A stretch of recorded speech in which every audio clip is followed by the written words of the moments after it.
So after checking your midterm exam score from Connect, open Blackboard, and I posted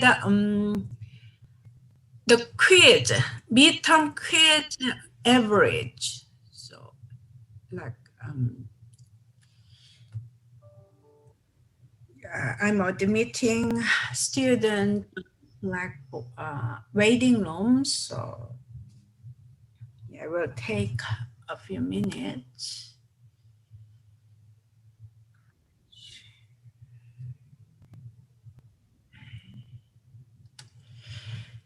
So in Blackboard, so you have quizzes using Connect, and you have a homework problem set using Connect, and you have attendance and participation record. So mid-Q in Blackboard means the total score you earned from Connect quiz, and mid-C means how many points you earned so far based on all the problem sets.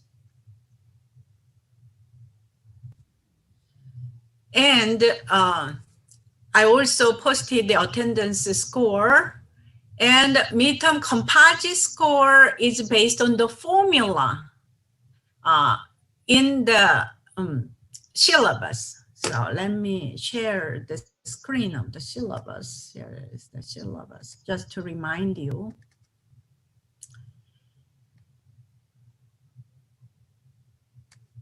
Let me share this screen here. Yeah.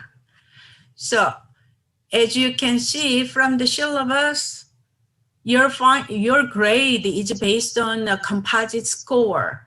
The score, the weight is in class Connect quiz has the weight of 10%.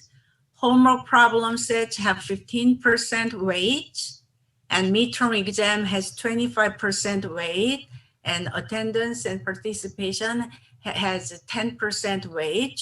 So these are the composite score is based on this formula, but we don't have project 10% and 30% final exam score yet. So that means 40% grade item.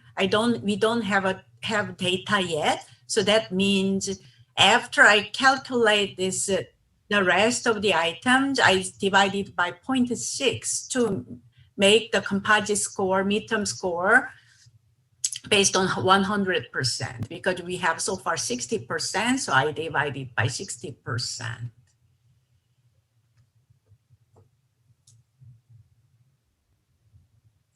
So let's first go step by step. So first, everyone, so everyone go to Connect and review your Connect midterm exam result. And I'll give you 2 minutes. So if there is anyone having any questions on the exam, or if you want me to go over a problem in the midterm exam, write it in the chat box or unmute and speak.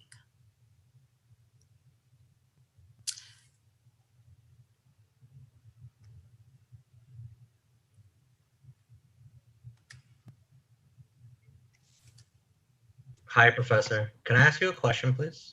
Sure. Hi, Riron. So you have a question on the exam? Yes, I do. Okay. So which question do you have? What? Number 11, I was looking at all the answers, and I thought that there wasn't a proper answer, but I could be crazy. Oh, there was a fifth. Oh, man. Oh, so you didn't see. Oh, wow. I didn't see the last answer. All right. Excuse me. Okay, that's fine. So now you know what happened. So I knew the answer. That's so messed up. I can't believe I didn't see the bottom answer. There's something wrong. I see. Yeah. My mistake. Okay. All right. Is there another question? Okay, I will wait one more minute.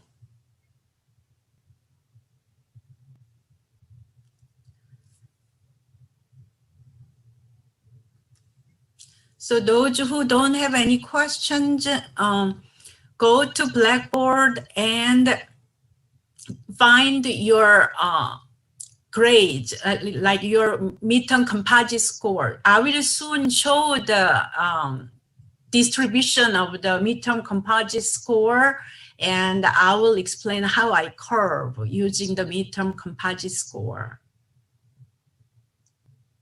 So everyone should know what is his or her midterm composite score posted on Blackboard.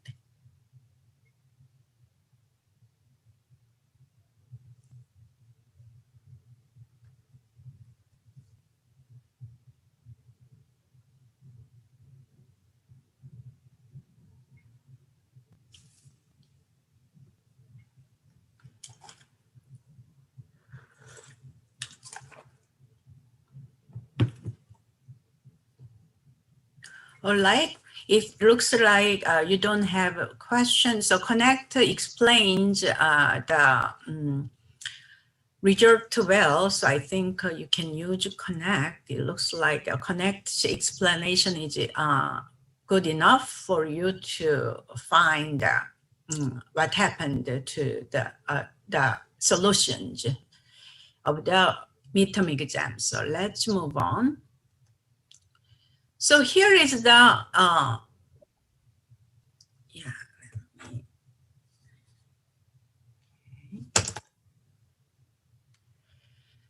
So here is the grade distribution. So as I mentioned before,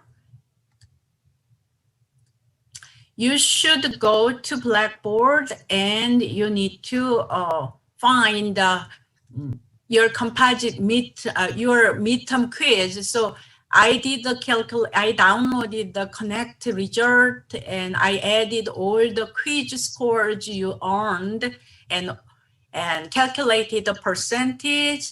Also, I downloaded all your Connect problem set performance. So I took your best score for each assignment.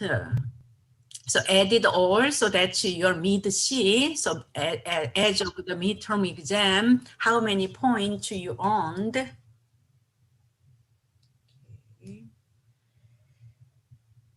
Right.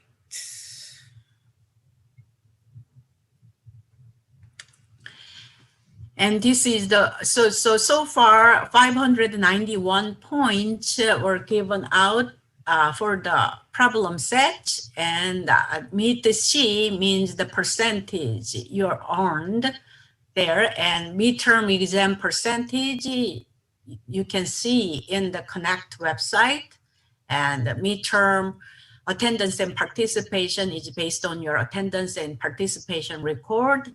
And this mid-composite score is based on the formula in the syllabus. So the way I curve is I use the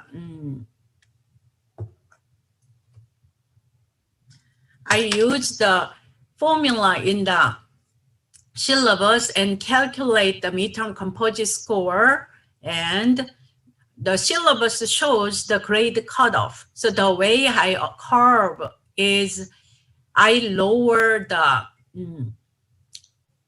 grade, I adjusted the grade cutoff. So let me explain. So let me use the syllabus.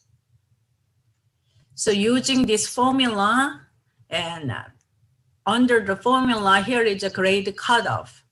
So the way I curve is I look at the distribution of the class and adjust this. So for example, according to this syllabus, A+ cutoff is 96.7%, but I adjusted it to be 95%. And A cutoff is 93%, but I adjusted it to be 90% after looking at the distribution, something like that. So this is how I adjust it. So I will share this Excel file again. So what I ask you is you need to find your midterm composite score on Blackboard. And then when I show this distribution, you should be able to see where you are. So I didn't, so to protect privacy, I didn't post the name, but I'm showing you the result. So for example, if your midterm composite score, you can see in Blackboard is 87.15%. Your estimated grade based on the results so far is A-. So, and this grade cutoff is lower. I lower the result a little bit, so and your grade based on midterm composite score is higher, better than what's in the syllabus. All right, so I will move down. Oh, I will reach a panel. Fine. Yesterday I was shouting, all I think about was her. You didn't think about me? Yeah, I will move. I'm sure she's fine. Right, so hold on. So I will reach a panel to show the first line. And I will move down and go down and up several times so that you can see, or I can make it a little smaller to show everyone. Yeah, I can see it's this way. I can show. Oh, I can show it. Yeah, so this is the grade distribution. Okay. Yeah, mid-C means connect problem sets up to the midterm exam. So that's the meaning of mid-C. Midterm exam, connect problem set. Is there any other question? Yeah, all right. Is there any other question on the grading? All right.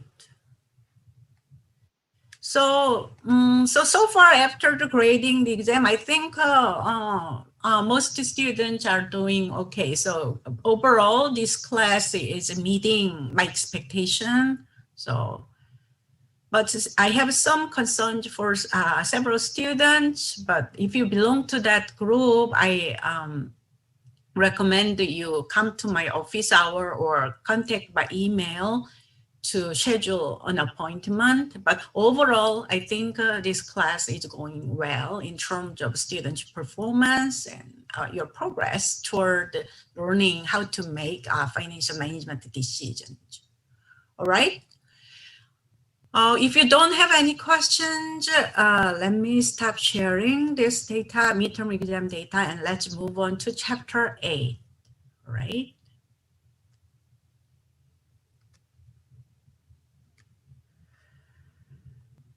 So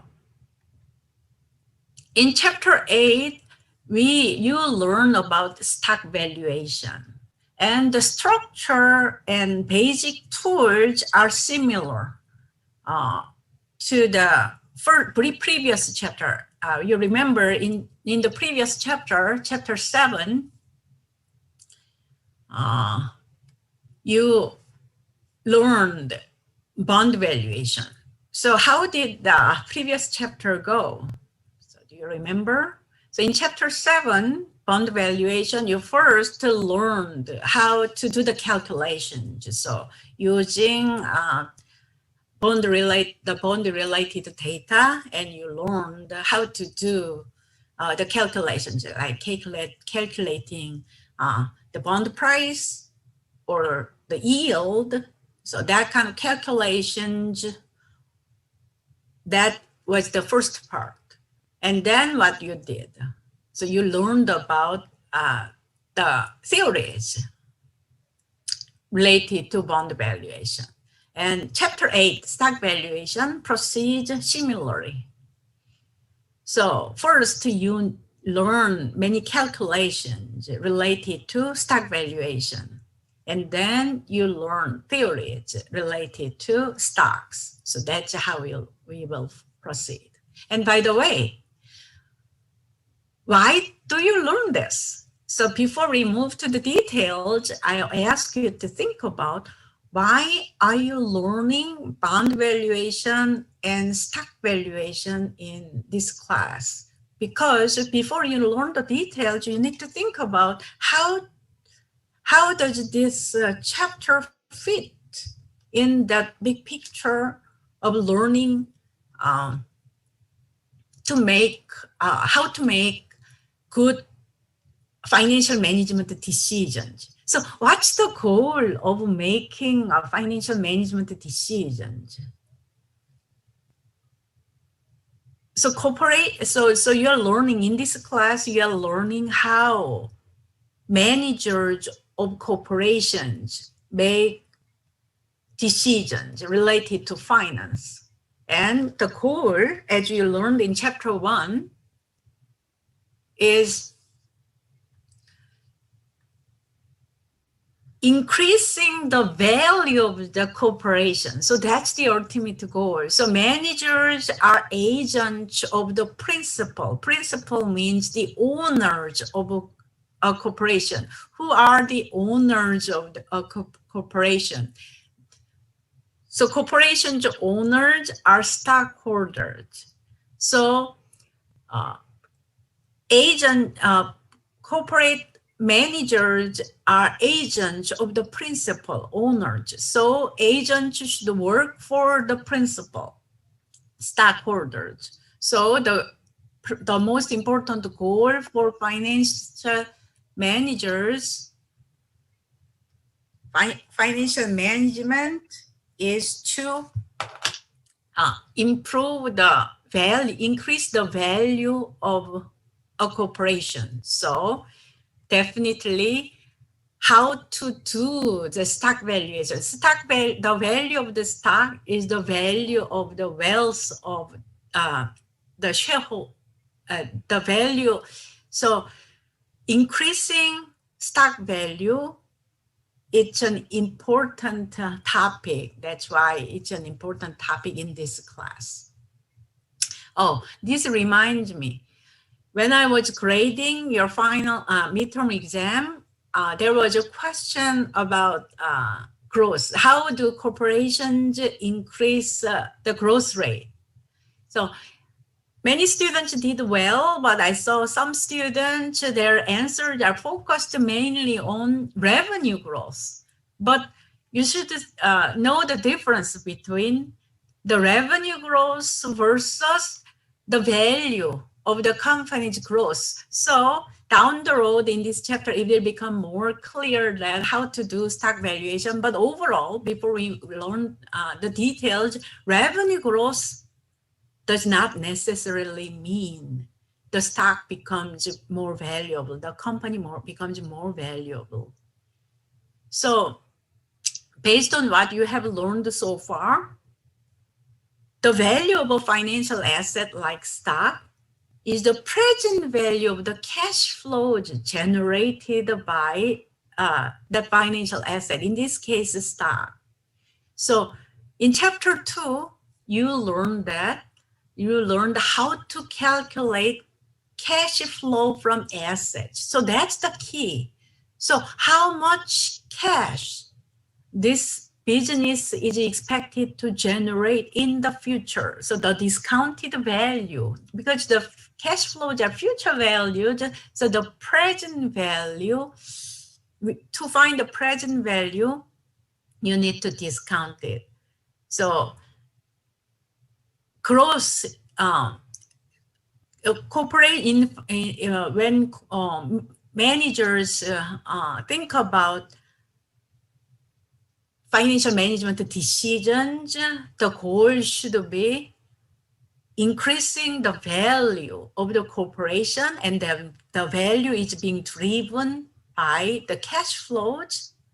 So revenues, rapidly growing company in terms of revenue, that does not necessarily mean the company's value will grow, because ultimately cash flows, and what's closely related to cash flows, profits. So increasing revenue, reducing cost, using assets more efficiently. So that's, so here I'm telling you in growth, when we talk about growth in financial management, we are not just talking about revenue growth. So profit growth, cash flow growth, efficiency. So you need to have that kind of a comprehensive picture, right? So let's move on to the details of chapter 8. So in chapter 8, you learn the stock valuation method. So this chapter uses the dividend growth model, and the stock valuation is divided into 3 cases. The simplest constant dividend case, and the next next case is constant growth rate case, and the third case non-constant growth rate, the more real world like example. So the 3 cases you will learn how to do stock valuation, and then we are gonna move on to the characteristics of stocks and stock market, so common stock versus preferred stock, and how the stock market works. So that's what you will learn. So let's move on.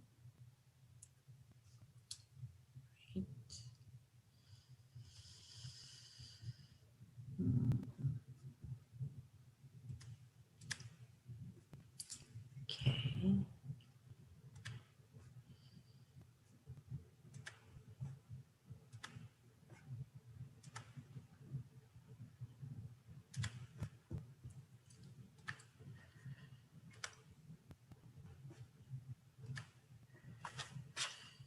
All right.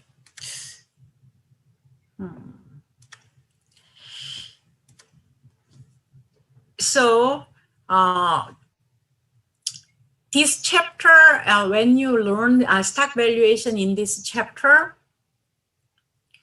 your goal of your main focus in here is to assist corporate managers making best financial management decisions. But what you learn in this chapter has many, you can use the knowledge you earn in gain in this chapter in many other areas, because as I mentioned before, the same problem, stock valuation problem, we look at this problem from corporate manager's point of view, but the same methodology can be used by investors. So this knowledge you learn in this chapter can be used by investors on Wall Street. So which stock to buy, which stock to sell. So this stock valuation knowledge is very versatile. Can be used by corporate managers and also by analysts, investors. Yeah. So this slide is explaining the stock valuation from the investment point of view. So if you buy a share of a stock, you can receive cash flows in 2 ways. So as I mentioned before, all this principle can be applied to all financial assets. So when you look at a financial security, the valuation principle is simple. So what kind of cash flows you will receive in the future? So stocks, bonds, those risky securities will generate uncertain cash flows. So cash flows generated by stocks, those are not guaranteed cash flows, because stocks are risky. Nobody is guaranteeing cash flows to stockholders, but stockholders are owners of the company. So everything the company earned after paying all those debts and other liabilities, remainders belong to stockholders. And what do we call those remainders? Net income in terms of accounting. And the net income is split to two components, dividends and retained earning. So, but in finance, it's different. Dividends and cash flows are different. So in finance, we emphasize cash flows more. So this slide is explaining that. So this slide is applying the basic principle. When we do valuation, any valuation in finance, we focus on finding the estimated cash flows from the security, financial security, and we apply the right discount rate to find the present value. So that's how to do valuation. So let's apply that basic principle to stock valuation. So if you purchase a stock, there are two ways you can make money. So what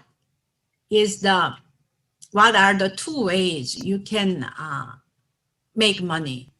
So one way is receiving dividends. The other way is selling the stock later at a higher price than your purchase price. So those are the two ways. So if you buy a share of stock, you can receive cash in two ways.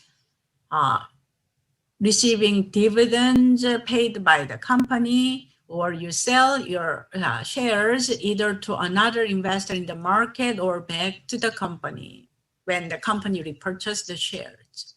So we will apply the same principle to bonds. So if you buy a bond, how did you do bond valuation?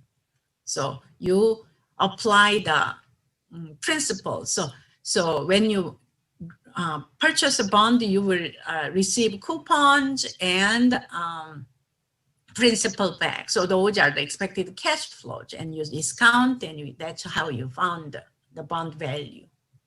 So keep this principle in mind, and let's just start from a very simple numerical example.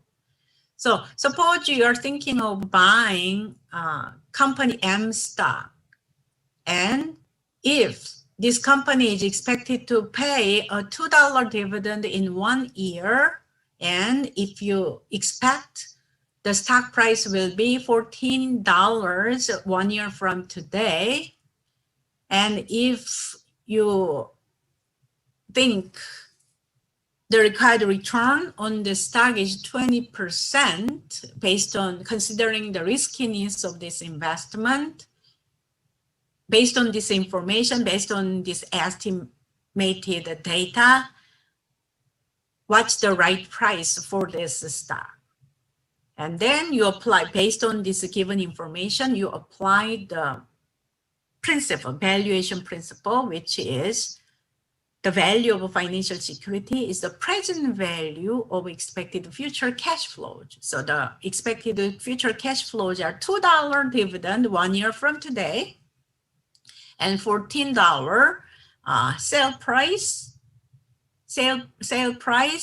So that those are money in the future that is expected to be paid 1 year from today. So price is by definition present value. So to convert this future value to present value, you need to discount it. And what's the discount rate? It's given 20%. Later in this semester, down the road, you are gonna learn how to find the right discount rate. But right now, you don't have that kind of knowledge. So I'm providing the discount rate. So you just apply, 10%, 20% is the discount rate. And one period, there is one period. So present value is future value divided by 1 plus discount rate 20% to the power of t. In this case, t is 1. So $13.33 is the price. All right. So this is a one period example. Any questions on this one period example? No? Then let's move on. So what about the holding period is 2 years. So what if you decide to hold the stock for 2 years? Then to do the stock, to calculate the value of the stock, you need to have estimate further. So you're gonna receive $2 dividend 1 year from today. And what's the present value? So $2 divided by 1 plus 20%. But you're expected to hold the stock for 2 years. So you're gonna receive another dividend. And what if you expect the dividend will be $2.10? So usually dividends are growing. So what if this dividend is growing to become $2.10 next year, the following year, the year 2, year 2, and what you expect to receive when you sell this stock 2 years from today. So $14.70 is your estimate for the sale price of the stock. Then this second year dividend and second year estimated stock price discounted at 20% for 2 years. So you get estimated stock price. So this is a kind of very theoretical example, meaning that how do we know what's the expected dividend and what's the sale price? So if you don't have enough knowledge to make this estimate, so I'm providing this kind of estimate for you to learn the logic behind this evaluation. But down the road, you will see how to make this kind of generate this kind of estimates. But anyway, these two 1 period and 2 period examples are just to show you the logic behind the stock valuation. So let's extend based on this simple 2 period stock valuation example using numbers. Let's extend this logic to include a more general case. So in the real world, when people buy stocks, some investors are really long-term investors. So others sell stocks very soon, high-frequency traders. But in the stock market, there are all different kind of investors, and this theoretical model shows that kind of theoretical reasoning behind the stock valuation, because how long is the maturity of a stock? If you buy a stock, when does it mature? Never, right? Because corporations, companies. So remember, our main focus in this class is corporations. So we focus on the financial management decisions of corporations. And corporations, by definition, they are a separate legal entity. So corporations don't perish. So corporations live forever unless they declare bankruptcy. So healthy and well-run corporations have unlimited life. So that's why when we do valuation, at least thinking of stock valuation, theoretically, we don't have any, we think of corporation as living forever. So this is a separate legal entity. So when we apply this theoretical thinking to stock valuation, so D1, D2, D3, so those are future dividends. So stock value, the value of a stock is the present value of all expected future dividends. But dividends payments, those are future dividends. The current stock price to make it equal to the present value. So because price is by definition present value, you need to discount it. So using the right discount rate. So first dividend 1 year from today, it should be discounted once using the right discount rate. And the second dividend, another discount rate to the power of 2, etc. So this is the theoretical stock valuation model. So how can we estimate all future dividend payments? So in theory, we should estimate all future cash flows, but it is all future dividends, but it's not practical to apply this theory. So this theory, this theoretical equation is helpful for us to understand what's behind the logical thinking of stock valuation, but it's not very useful because it's not practical to estimate all the future dividends. So for example, companies like Johnson & Johnson, General Electric, those are very old companies. So they have been living, hundreds of years. So when we do company values, so imagine how did GE stockholders did the valuation like 80 years ago. Could they forecast all the dividends they will receive down the road, like 80 years or 100 years down the road? So it's not practical. Theoretically, this gives us, this equation gives us some kind of good starting point to think about what's the logic behind the stock valuation.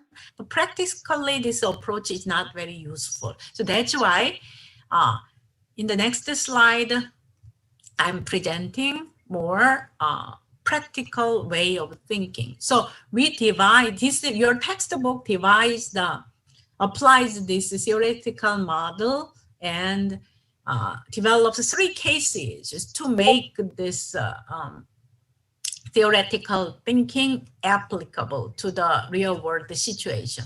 So there are 3 cases, and these 3 cases start from the easiest case. So what's the easiest case of stock valuation you can think of in this kind of using this equation? What's the easiest case?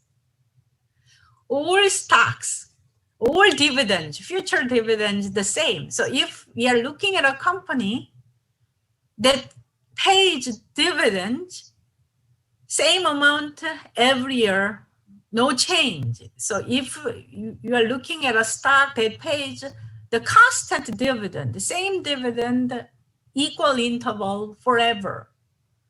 If that's the case, valuation is very easy. We don't need to estimate all the future dividends. It's always the same. So that's case 1. So constant dividend. So if you're looking at a stock that pays a constant dividend for forever, how can we find the value of this kind of stock? You can use your chapter 5 knowledge, chapter 6 knowledge, perpetuity. So perpetuity valuation formula you can use. So perpetuity is exactly that kind of cash flow. Same cash flow, equal interval forever. So what was the formula? Cash flow divided by the discount rate. So that was the formula. And do we have this kind of simple security in the world, in the real world? Definitely. This is preferred stock pays constant dividend. So preferred stock valuation, we uses the perpetuity valuation formula. So that's the simplest, easiest stock valuation. So case number 1. So if I give you a quiz or exam question related to this constant dividend, you can easily answer the question. But not all stock valuation has this kind of easy situation. So of course, in the real world, the things are more complicated. So that's why we move on to the next case to cover, to get closer to the real world situation. So the second case is a little bit more complicated, but still manageable because this case 2 is about changing dividend, but the dividend is changing at a constant rate. So constant dividend growth case. So if you are looking at a company that increases the dividend by a constant percentage every period, then we can easily find the future dividend by knowing just two things: the most recent dividend and the constant growth rate. If we know those two numbers, we can estimate any future dividend using those initial dividend and the constant dividend growth rate. So this is the constant dividend growth model, case 2. So we will use numerical examples to explain to learn this. So don't worry. So you will learn the details soon. So before we move on to the details, so let me quickly present the third case. So third case is supernormal growth. So meaning that in the real world, we see more companies, they usually don't have a constant dividend growth rate, but they may have some growth rate, dividend growth rate is higher in earlier years when the company is small startups grow faster early, but later the startups approaches toward more stable status in their business, growth rate stabilizes. So that kind of, if we see a stock in that kind of status, how do we do stock valuation for that kind of startups, rapidly growing company?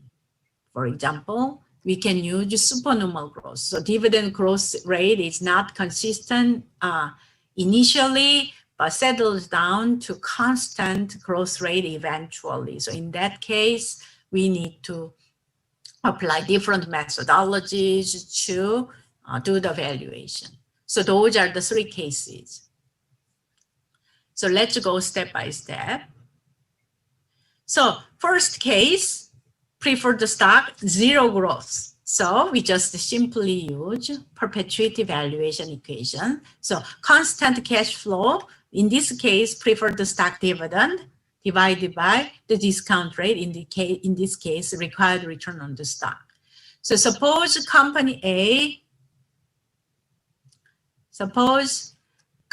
A stocks is expected to pay 50 cents dividend every quarter, and required return is 10% with quarterly compounding. So what is the price? So how do you solve this problem?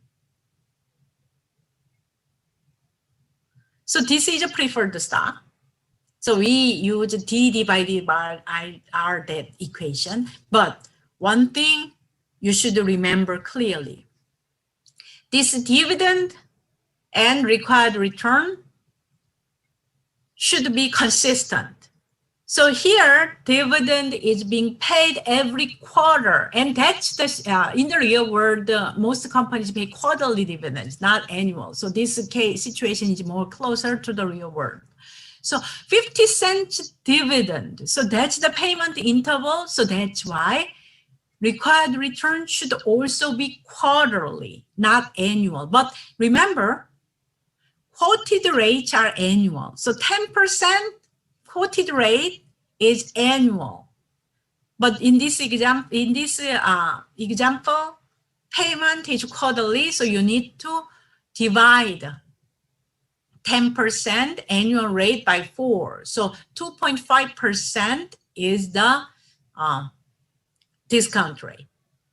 So R should be 2.5% instead of 10%, because dividend is 50 cents. So 50 cents divided by 2.5%. So $20 is the right price for this preferred stock. So don't use 10%, and then you will get only $5. So that's not the right answer. So you need to divide 50 cents by 2.5%, not 10%. always, when you do calculations, cash flows and required returns are consistent in terms of the length of the interval.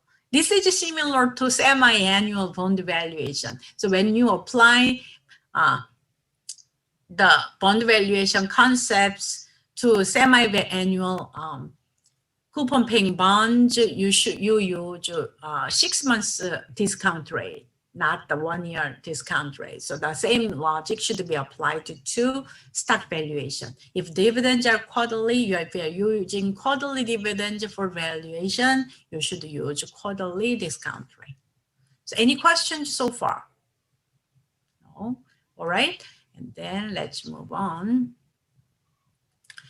The next case number 2, dividend growth model.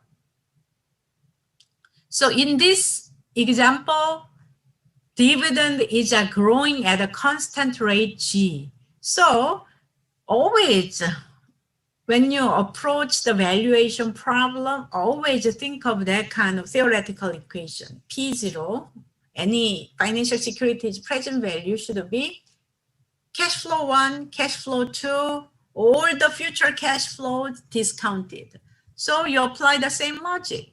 So P0 in this constant growth case, D1 divided by 1 plus R plus D2 divided by 1 plus R to the power of 2, D3 divided by 1 plus R to the power of 3, and it is continuous forever.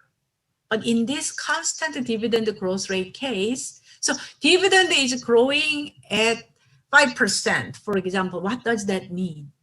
So that means the most recent dividend, D0, growing at 5%, 1 plus 5%. So that's the new dividend.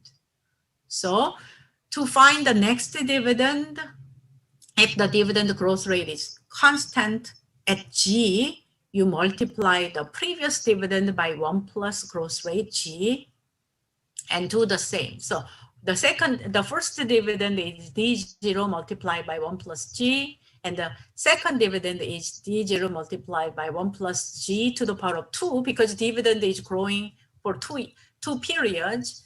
So you do the same for all the remaining dividends. So when we know D0 and G growth rate, we can calculate any of the future dividends.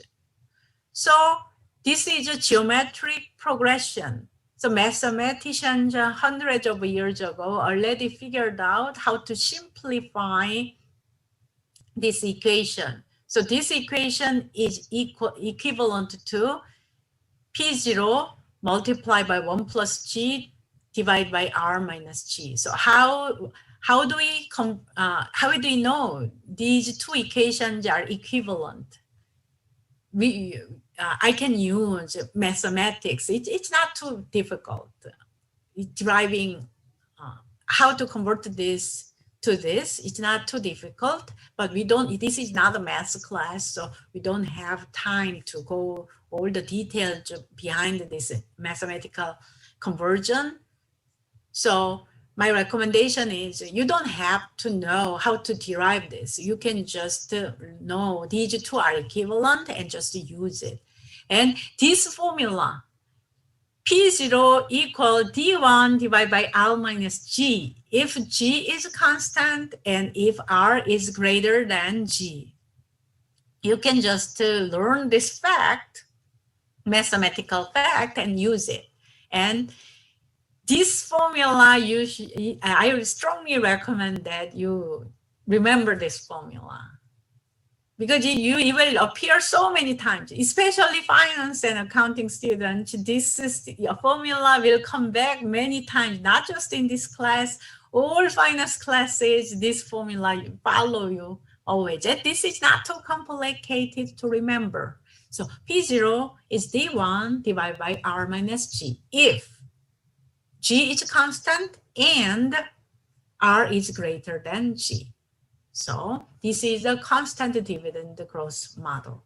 And the beauty of this formula is this relationship applies to any combination of D and P0, D and P. So what I mean is, if I ask you to calculate P5, not P0.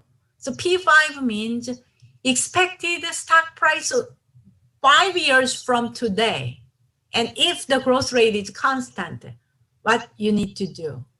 P5 is D6 divided by R minus G. So just you move the dividend 1 period ahead. So if you need to find P5, you need to use D6. Oh, how do I find D6? D6 is D0 multiplied by 1 plus G to the power of 5. Oh, 1 plus G to the power of 6. So the D6 is because this D1 has a power of 1, D6 has a power of 6. So if you use D6, you can calculate P5. So as long as the growth rate is constant, this price and dividend relationship holds. And this kind of analogy will be very useful in the next case number 3. But anyway, so P0 is D1 divided by R minus G. And actually, this formula is very versatile and can be applied to many situations. And another example is, how did we do stock valuation for case 1? Constant dividend, right? So what was the constant dividend valuation formula? So if dividend is constant, what was the formula? P0 is D divided by R, right? That's the special case of this. So dividend is constant means growth rate is 0. So if you set this growth rate equal to 0, so P0 is D1 divided by R. And if growth rate is 0, D1, D2, everything is D, the same. So D divided by R. So if you take a closer look at this formula, you see that, oh, this formula, the case 1, preferred stock perpetuity formula is a special case of this. So this constant growth rate formula is very useful in many other situations. So I give you several examples, like company G just paid a dividend of 50 cents. It's expected to increase dividend by 2% per year. Oh, this means growth rate G is 2%. If the market requires a return of 15%, how much should the stock be selling for? So this is a constant growth rate case. So G is constant. So P0 is D1 divided by R minus G. So 15% minus growth rate 2%. How can you find the D1? So company D just pay the dividend. That means 50 cents is D0. So it's not D1. So you need to read carefully. So you need to differentiate D0 from D1. So P0 is D1 divided by R minus G. So how to find D1? D0 just paid dividend 50 cents multiplied by 1 plus growth rate 2%. So that's D1 divided by R minus G. Required return minus growth rate. So $3.92 is the right price for this stock. Any questions so far? No? Okay, let's move on. The next example, this company is expected to pay $2 dividend in 1 year. That means this is D1. So in this case, D1 is $2. So don't multiply $2 by 1 plus growth rate because $2 is already D1 and R minus G. So $2 divided by 20% minus 5% growth rate, or $13.33. So any questions so far? If you don't have any questions, let's move on.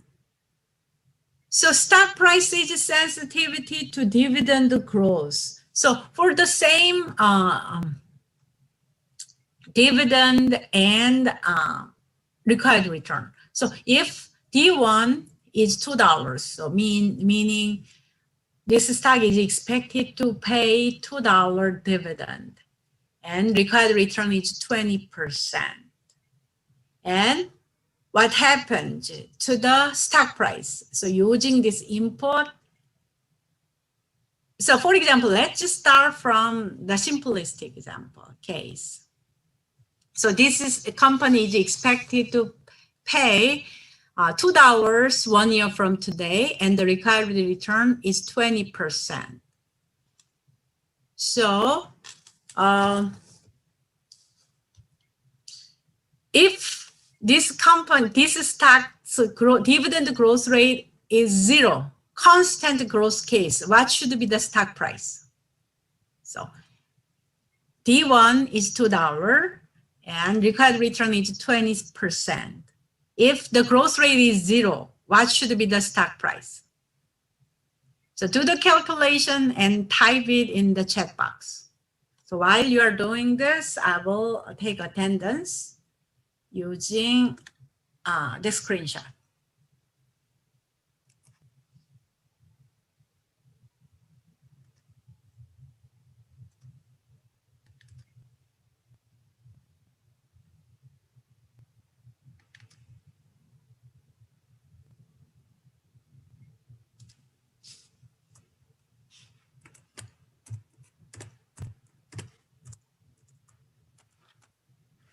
All right, I took the first screenshot and I will took the second page. We will take the second page screenshot.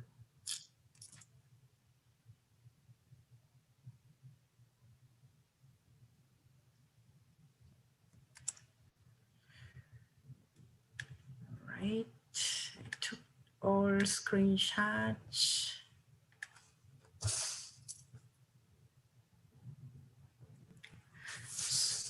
So, yeah, is there anyone? So, $2 a stock. Yeah, so I mean, I ask you a very simple question. We are looking at a stock, and the stock is expected to pay $2 dividend 1 year from today, and the stock will pay the same dividend. The growth rate is 0, and if you require 20% discount rate, what should be the stock price? So $2 dividend, same dividend, 0 growth rate, required return 20%. What should be the price? Anyone? So I don't see anyone writing anything on the chat box. Wow, if you cannot answer this kind of question, this is a serious problem. So, is there anyone?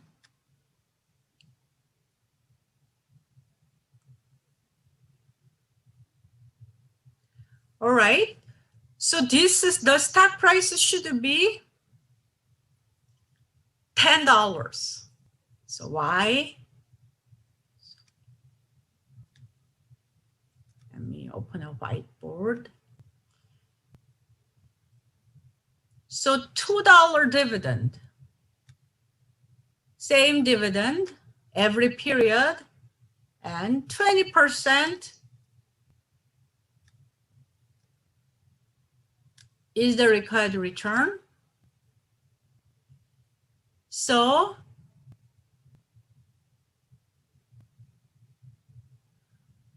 okay. And the growth rate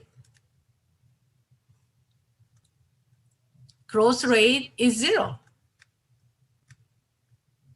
So same dividend, $2 and discount rate 20%. So the price P0 should be, so I see a movement in the chat box. Yeah, $10. So no growth. So thank you, Silvana. So the formula is we use the constant dividend formula, D divided by R, because growth rate is 0. So $2 divided by 20%. So this is $10. Yeah. So $10 is the stock price. But what if the growth rate is higher than 0? So the company, this is, if you are looking at a stock that's expected to pay more dividends down the road. So dividend growth rate is not 0, positive. Then what should happen to the stock price? Everything else equal. So T1 is the T1. The company is expected to pay $2 next year. That part doesn't change. And the required return, 20%. That part doesn't change. But if D2, D3, D4, so instead of if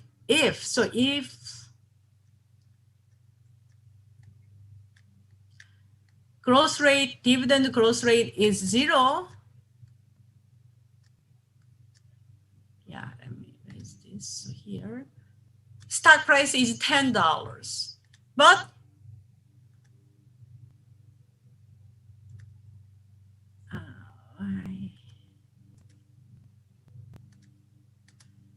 if the growth rate is greater than 0, what happens? Oh, yeah, I need to erase this. Yeah, I need to erase it. So if dividend growth rate is greater than 0, but less than R, then how do you find the stock price? So in this case, this stock price will be higher than $10 or lower than $10. The stock price, if that's the case, P should be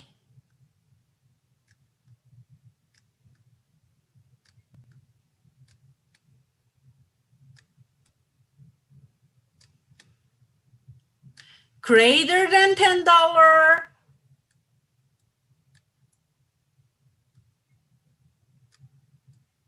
less than $10 or equal to $10. What do you think?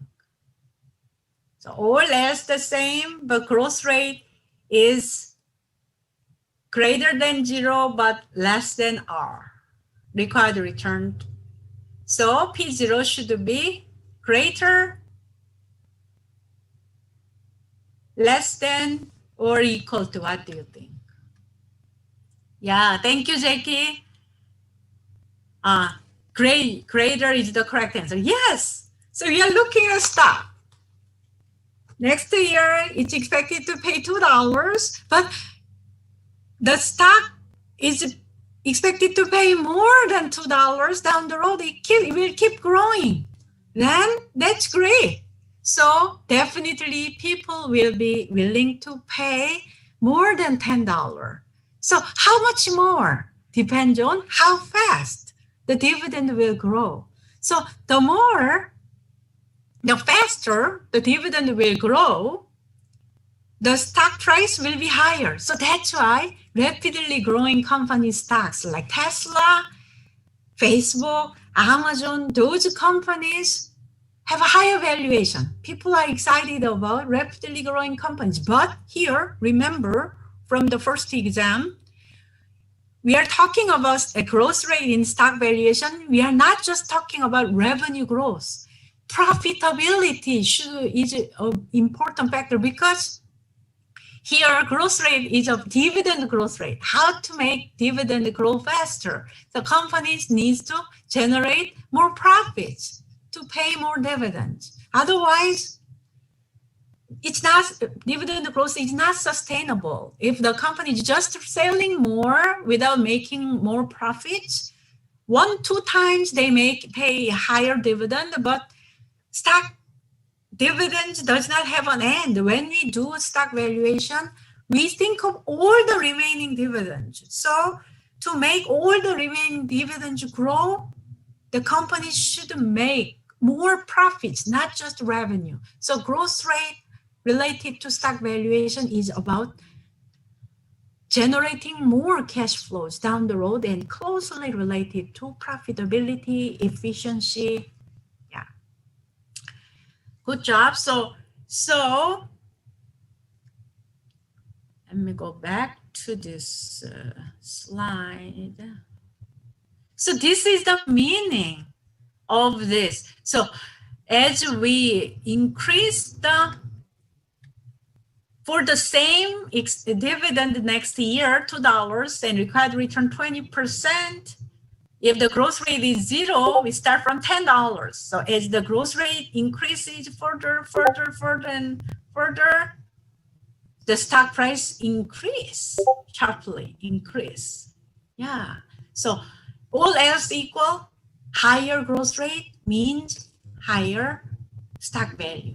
So higher, the faster the profit and dividend grow, the value of a company will be higher. So that's why healthy, rapidly growing companies have a very high valuation in the stock market. So any questions so far? If you don't have any questions, actually I have a question for you. Another question, related question for you. So let me add another question. If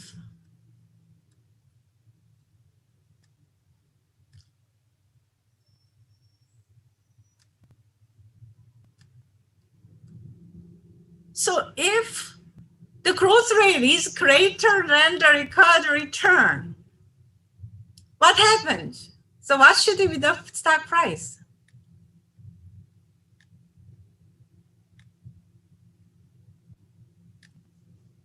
So what should go to the blank? So if the growth rate is greater than the required return, dividend is growing at a faster rate than the required return on this stock, what should be the stock price? Anyone? Actually, this kind of case is not possible, because if that's the case, this stock price should be unlimited. That means if there exists that kind of a company,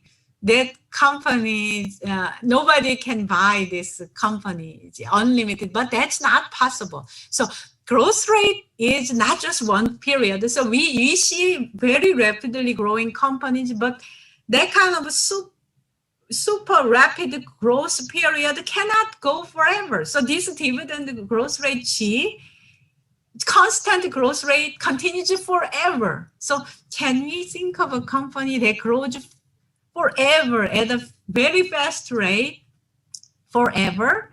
That's not possible. So that's why this kind of case cannot be defined. We don't have that kind of case cannot exist, and mathematically also not feasible. So that's why we move on to the third case. But don't misunderstand what's going on here. You should have a clear understanding. I'm not saying very rapidly growing company does not exist. Of course, in the real world, 300% growth rate that exists, but that fast growth is temporary growth. So here, G, constant growth rate G, is not about temporarily fast growth rate. So growth rate G here in this model is about constant growth rate that continues forever. So in the real world, we have many rapidly growing companies. So how do we do this company's valuation if this growth rate is much higher than the required return?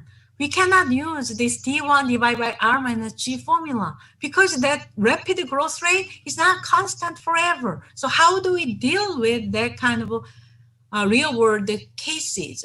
So that's why we need case 3. Here.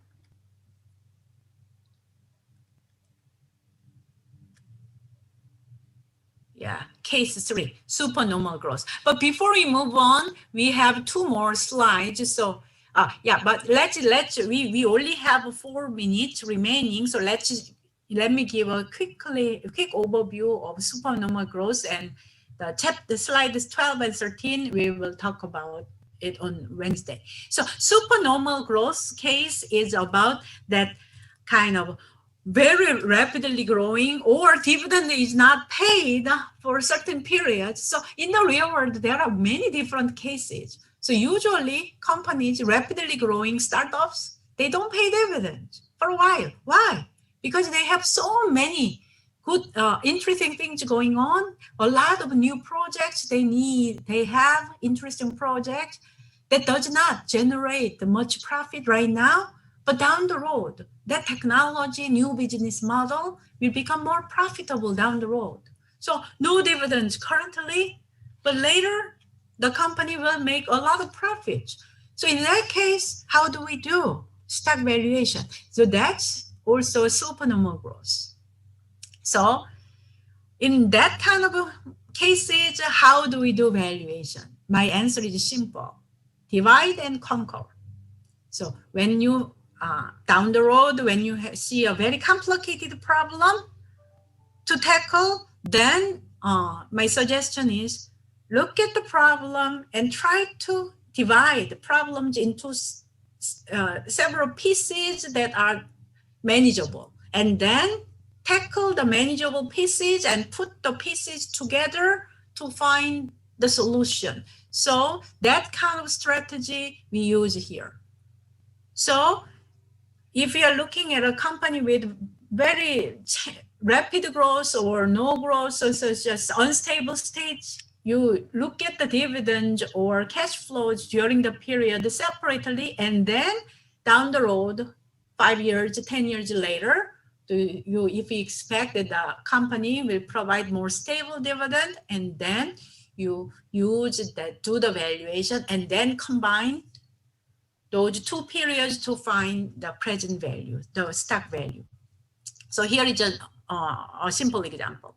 So suppose a company is expected to increase dividends by 20% in 1 year and 15% in 2 years. After that, the dividends will increase at a rate of 5% per year forever. If the last dividend was $1 and the required return is 20%, what's the price of the stock? So in this case, D1 is $1, D0 multiplied by 1 plus 20%. So that's the fast growth rate for first year. So $1.20 is the first dividend. And what about the second dividend? So $1.20 will grow at 15%. So $1.38. And what's the third dividend? After $1.38 second dividend, the growth rate will be constant at 5%. So you multiply the second dividend by 1 plus 5% and get the third dividend. And then what do? Oh, D3 is the first dividend calculated based on the constant dividend. So you can apply the P0 D1 relationship to D3 P2 relationship. So P2 is D3 divided by R minus G, because D3 is the first constant growth rate dividend. You can calculate P2 using the constant growth rate formula. But this is P2, stock price expected 2 years from today, but you need to calculate the stock price today. So by definition, price is present value. So you need to calculate P0. So how do you calculate P0 using P2? So P2 is $9.66, but this is a time 2 money. And is there any other cash flows you're gonna receive that's not included in $9.66? Yes, D1 and D2 are not included in P2. P2 includes dividends starting from D3. So D3 and all the remaining dividends are in there, $99.66, but D1 and D2 are not included there. So, but if you buy the stock now, you receive P1, D1 and D2 as well. So that's why you need to include D1, $1.20, and D2, $1.38. And these two money are future value. So you need to discount them to convert it to present value. So $1.20, D1 divided by 1 plus discount rate 20%, and D2 and P2 are both future money discounted twice and combined. So $8.67, that's the stock price for this stock. So as you see, the supernormal growth model is more complicated than previous cases. But once you understand the logic, you can apply it to any situation that has a more complicated dividend structure.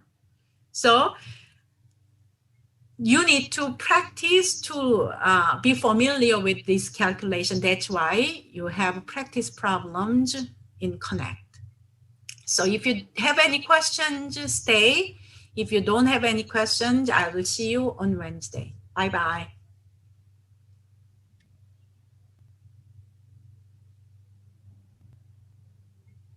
Thank you, everyone. Have a good day. Professor? Hi. Hi. I got a question on my Connect because I got a bad grade on it. And I want to know like how much, how I did on Connect.